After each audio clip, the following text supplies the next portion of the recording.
আসসালামু আলাইকুম। পারুন ব্লগস থেকে সবাইকে সুস্বাগত। আজকে আবার গরমের মধ্যে একটা ব্লগ নিয়ে চলে আসলাম।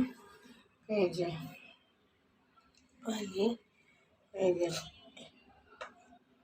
শুটকি ভর্তা করেছিলাম, ভর্তা করেছিলাম, বেগুন ভর্তা করেছিলাম, তারপরে শাক ভাজি, বেগুন ভাজি, আম ডাল, ভেন্ডি ভাজি, ডাঁটা দিয়ে মাছের তরকারি, কবুতরের মাংস, রুটি, ভাত। এই হলো আজকে খাওয়া দাওয়া। সবাই ভালো থাকবেন, সুস্থ থাকবেন, নিরাপদে থাকবেন ও পারবেন বক্সের পাশেই থাকবেন। গরমের মধ্যে রান্না হয়ে ভাত খাওয়া হয়ে গেছে। তারপর আস্তে আস্তে আপনাদের কাছে এই ব্লগগুলো আমি দিলাম।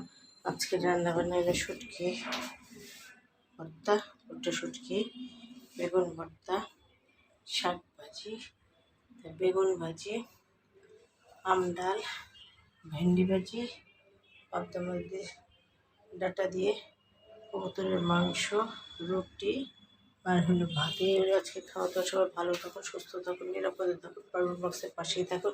লাইক কমেন্ট শেয়ার এবং সাবস্ক্রাইব করে দেবেন, বেল আইকনটি ক্লিক করে দেবেন। অবশ্যই সবাই ভালো থাকুন, আমাদের পাশে থাকুন, পারুল বক্সের পাশে থাকুন। আমরা আপনাদের জন্য দোয়া করি, আপনারা আমাদের জন্য দোয়া করুন। আল্লাহ হাফেজ।